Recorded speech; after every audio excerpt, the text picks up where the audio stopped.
पंछी कर रहे थे पुकार, जाना है घर वापस हमको, भूले हुए थे सब हीरा, भूले हुए थे सब हीरा।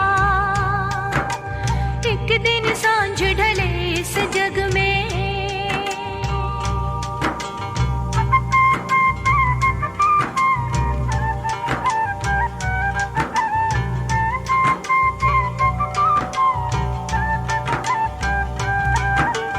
इतने में एक फरिश्ता आया, देख पंछियों को मुस्काया। उसकी मस्तक मणि में सबने एक अद्भुत कौतक था पाया, एक अद्भुत कौतक था पाया। वो रचता था इस सृष्टि का, ब्रह्मा बाबा था उसका नाम। पंछी बोले, पा लिया जो पाना था हमने आपके इन दो नैनों में, सृष्टि चक्र का राज है जाना, आपको हमने खूब पहचाना, आपको हमने खूब पहचाना। आपकी भ्रिकुटी में चमके वही तो है शिव निराकार, निश्चित है आपकी ज्योति से मिलेगी उस मंजिल की राह, मिलेगी उस मंजिल की राह। एक दिन ओम शांति। 12 सितंबर 2022। आशे बाबा के महावाक्य है, मीठे बच्चे, तुम्हारा नंबर 1 दुश्मन रावण है, जिस पर ज्ञान और योग के बल से जीत पानी है। तमो प्रधान से सतो प्रधान जरूर बनना है। प्रश्न, महीन ते महीन और गुह्य ते गुह्य बात कौन सी है जो तुम बच्चों ने अभी समझी है? उत्तर, सबसे महीन ते महीन बात है कि यह बेहद का drama second by second shoot होता जाता, फिर 5000 वर्ष के बाद वही रिपीट होगा। जो कुछ होता कल्प पहले भी हुआ था, ड्रामा अनुसार होता, इसमें मूंझने की बात ही नहीं। जो कुछ होता nothing new, second by second drama की रील फिरती रहती, पुराना मिटता जाता, नया भरता जाता है। हम पार्ट बजाते जाते वही फिर शूट होता जाता। ऐसी गुह्य बातें और कोई समझ न सके। गीत ओम नमो शिवाय। ओम शांति। बच्चों ने गीत सुना कि एक ही सहारा है दुख से छूटने का।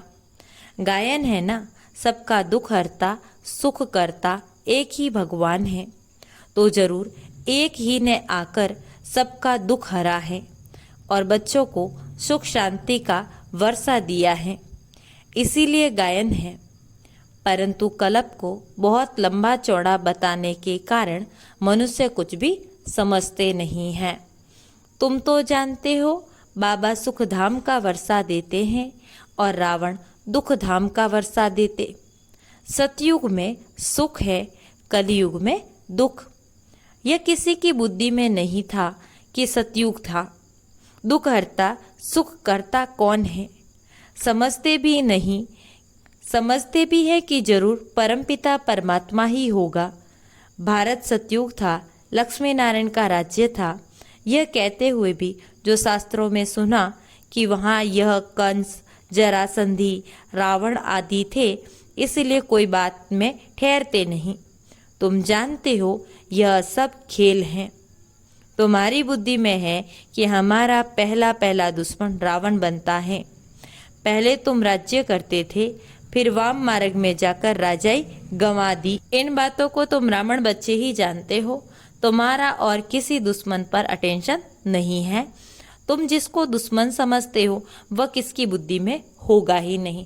दुनिया वाले शरीरधारियों को दुश्मन समझते और शिव बाबा ने हमको कहा ये 5 विकारों रूपी रावण हमारा दुश्मन है।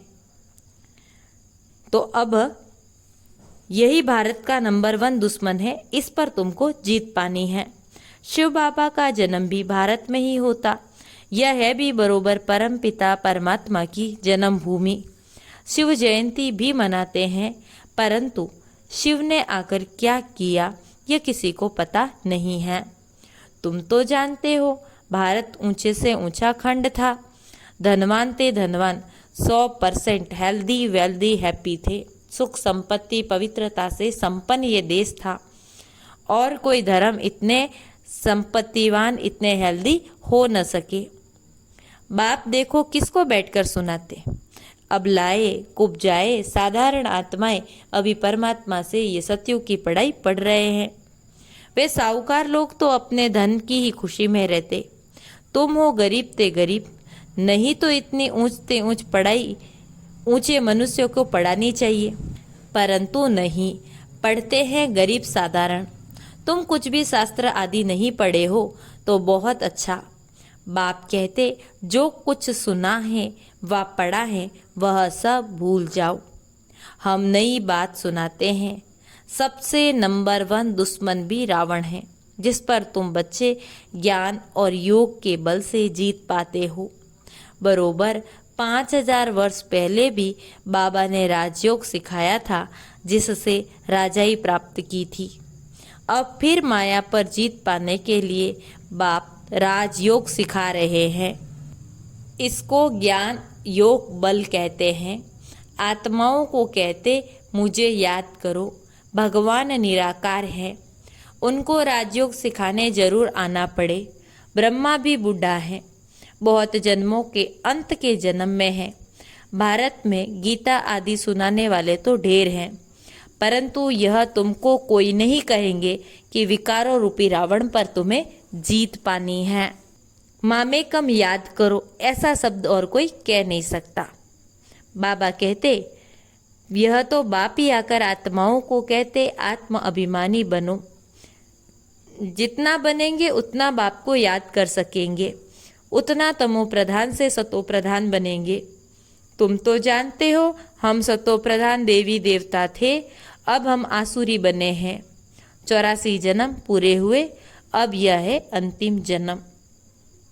तुम बच्चे जानते हो बाप हमें समझा रहे हैं, वही ज्ञान का सागर पवित्रता का सागर है। इस समय तुमको भी आप समान बनाते। सतयुग में यह ज्ञान प्रायलोप हो जाएगा। ऐसे भी नहीं समझेंगे कि यह राज्य हमको परम पिता परमात्मा ने दिया है। अज्ञान काल में भी मनुष्य कहते सब कुछ ईश्वर ने दिया। सतयुग में यह ज्ञान भी नहीं होगा, प्रारब्ध भोगने लग पड़ते। ईश्वर का नाम याद रहे तो यह भी सिमरण रहे कि बाबा आपने बहुत अच्छी बात सही दी थी, परंतु कब दी क्या हुआ कुछ भी बता नहीं सकते।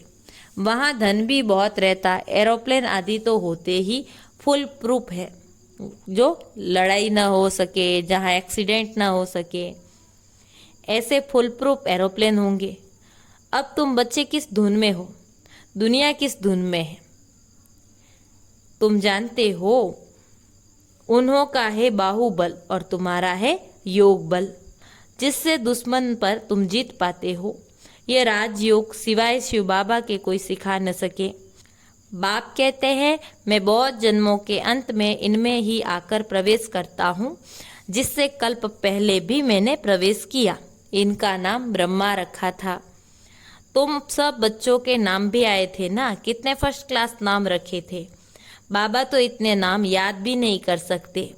तो देखो दुनिया में कितना हंगामा मचाते रहते।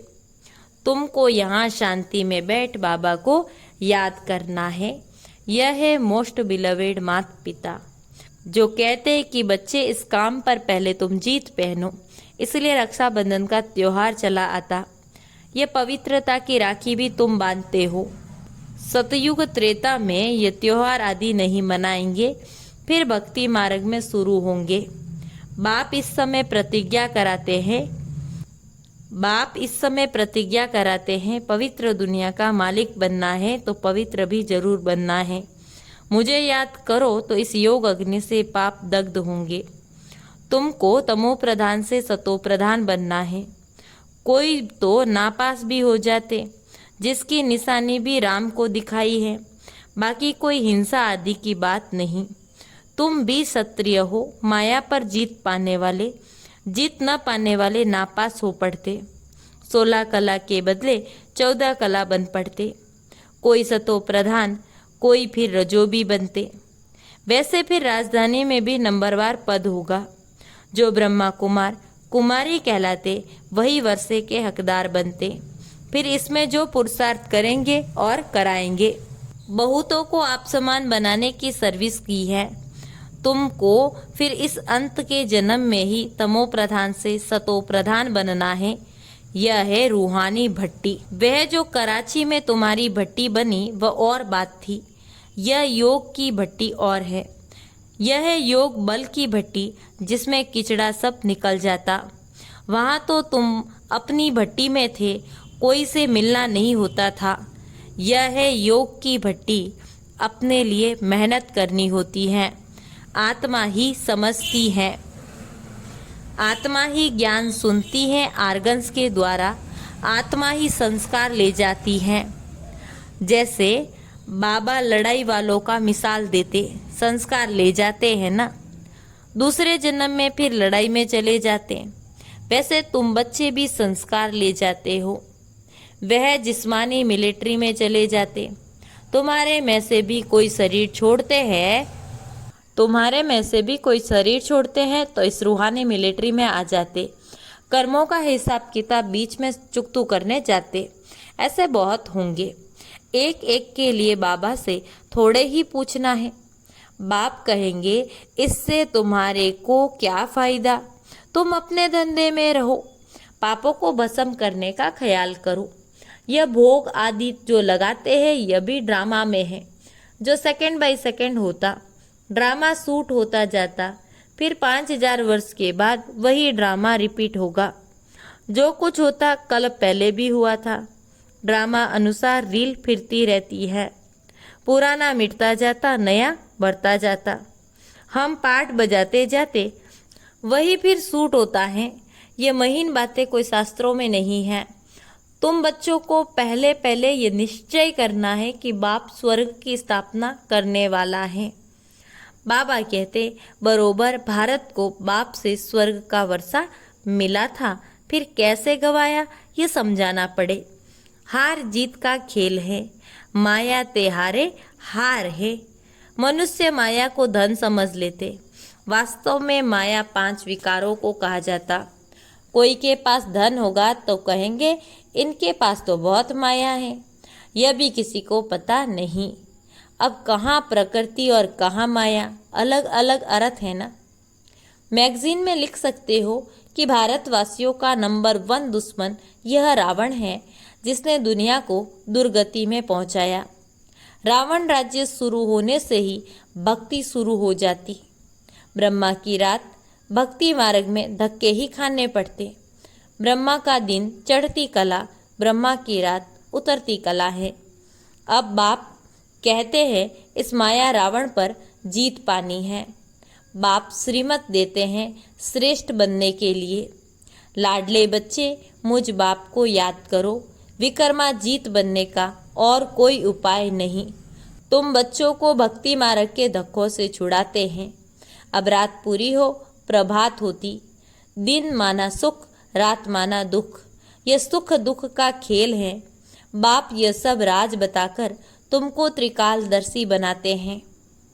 अब जो जितना पुरुषार्थ करे, बीज और झाड़ को जानना है। बाप कहते बच्चे अब टाइम थोड़ा है। गाया जाता है 1 घड़ी आधी घड़ी। तुम बाप को याद करने लग जाओ तो फिर चार्ट को बढ़ाते जाओ। देखना है कि हम श्रीमत पर बाबा को कितना याद करते। बाप तो सिखलाने वाला, पुरुषार्थ हमको करना है। बाप है पुरुषार्थ कराने वाला। बाप का तो लव है ही। बच्चे बच्चे कहते रहते हैं, उनके तो सब आत्माएं बच्चे ही ठहरे। फिर ब्रह्मा कुमार कुमारी भाई बहन हो गए। वर्षा तो दादे से मिलता। ईश्वरीय औलाद फिर प्रजापिता ब्रह्मा मुख द्वारा तुम ब्राह्मण बने हो, फिर देवता वर्ण में जाएंगे। क्लियर है ना। आत्मा समझती है शिव बाबा हमारा बाप है, मैं स्टार हूँ तो हमारा बाप भी स्टार ही होगा। आत्मा कोई छोटी बड़ी नहीं होती है। बाप भी स्टार, परंतु वह सुप्रीम है, हम उनके बच्चे, उनको फादर कहते। इतनी छोटी सी आत्मा में सारा ज्ञान है। बाकी ऐसे नहीं कि ईश्वर में ऐसी कोई शक्ति है जो दीवार तोड़ देंगे। बाप कहते हैं मैं आता ही हूँ तुमको फिर से राजयोग सिखलाने के लिए। बाप बच्चों का ओबीडियंट है। लौकिक में भी बाप बच्चों पर बलि चढ़ते हैं ना, तो बड़ा कौन हुआ, बाप या बच्चे? बाप सब कुछ बच्चे को देते, फिर भी बच्चा छोटा है इसलिए रिगार्ड रखना होता। यहाँ भी तुम बच्चों पर बाप बलि चढ़ते, वर्षा देते तो बड़ा बच्चा हुआ ना, परंतु बाप का भी फिर रिगार्ड रखना होता है। बाबा के आगे पहले बच्चों को बलि चढ़ना है, तब बाबा 21 बार आप बच्चों पर बलि चढ़े। भक्ति मार्ग में भी ईश्वर अर्थ कुछ न कुछ देते हैं, उसकी एवज में फिर बाबा भी दे देते। यहाँ तो है ही बेहद की बात। कहते हैं आप जब आएंगे तो हम आप पर बलिहार जाएंगे। अभी वह समय आया है, इसीलिए बाबा ये प्रश्न पूछते हैं कि तुमको कितने बच्चे हैं। फिर ख्याल आता कि एक शिव बाबा भी हमारा बच्चा है, यानी हमने बाबा को अपना बच्चा बनाया तो बाबा हमें अपना बच्चा बनाकर 21 जन्म का वर्षा देते। अब बताओ तुम्हारा कल्याण कौन सा बालक करेगा, जिसको आपने जन्म दिया या जिसको भी ज्ञान से अपना बच्चा बनाया, अर्थात शिव बाबा। तो शिव बाबा को अपना वारिस बनाना चाहिए। यह समय ऐसा आ रहा है जो कोई किसका क्रियाकर्म करने वाला भी नहीं रहेगा। इसीलिए बाबा कहते देह सहित सब कुछ त्याग, ट्रस्टी हो श्रीमत पर चलते जाओ। डायरेक्शन देते रहेंगे, तुम्हारी सेवा करते, तुमको स्वर्ग का मालिक बनाते। हम तो निष्कामी है, सर्व का सद्गति दाता एक बाप ही है जो निष्कामी है, जिसके कर्म का कोई फल नहीं होता। हम तो जो करते हैं उसका हमें फल मिलता। वह एवर पावन है। बाप कहते बच्चे मददगार बनो। हमारा मददगार गोया अपना मददगार बनते हो, यानी अगर हम शिव बाबा की मदद करते तो शिव बाबा की नहीं, खुद की मदद हो रही है। अच्छा, मीठे मीठे सिकिलदे बच्चों प्रति माता पिता बाप दादा का याद प्यार और गुड मॉर्निंग। रूहानी बाप की रूहानी बच्चों को नमस्ते। हम रूहानी बच्चों की रूहानी बाप दादा को याद प्यार, गुड मॉर्निंग और नमस्ते। धारणा के लिए मुख्य सार। पहली पॉइंट, सदा अपनी धुन में रहना है, अपने पापों को भस्म करने का ख्याल करना है, दूसरी बातों में प्रश्नों में नहीं जाना है, अपने संस्कारों को परिवर्तन करने के लिए योग की भट्टी में रहना है। दूसरी पॉइंट, देह सहित सब कुछ त्याग, पूरा ट्रस्टी बनना है, फिर श्रीमत पर चलना है, बाबा का पूरा रिगार्ड रखना है, मददगार बनना है। आज का वरदान, मेरेपन के अधिकार को समाप्त कर क्रोध व अभिमान पर विजयी बनने वाले कर्म बंधन मुक्त भव। मेरेपन के अधिकार को समाप्त कर क्रोध व अभिमान पर विजयी बनने वाले कर्म बंधन मुक्त भव। विस्तार है, जहाँ मेरेपन का अधिकार रखते हो कि यह क्यों किया, यह मेरी है या मेरा है, तो क्रोध अभिमान या मोह आता। लेकिन यह सेवा के साथी है, न कि मेरे का अधिकार। जब मेरा नहीं तो क्रोध मोह का कर्म बंधन भी नहीं। तो कर्म बंधनों से मुक्त होने के लिए एक बाबा को अपना संसार बना लो। एक बाप दूसरा न कोई, एक बाप ही संसार बन गया तो कोई आकर्षण नहीं, कोई कमजोर संस्कारों का भी बंधन नहीं। सब मेरा मेरा एक मेरे बाप में समा जाता है। स्लोगन, मास्टर सर्वशक्तिवान वह है जो समय प्रमाण हर गुण हर शक्ति को कार्य में लगाए। हर शक्ति हर समय हर गुण को समय पर कार्य में लगाएंगे तो मास्टर सर्वशक्तिवान कहलाएंगे। ओम शांति। शुक्रिया बाबा, शुक्रिया।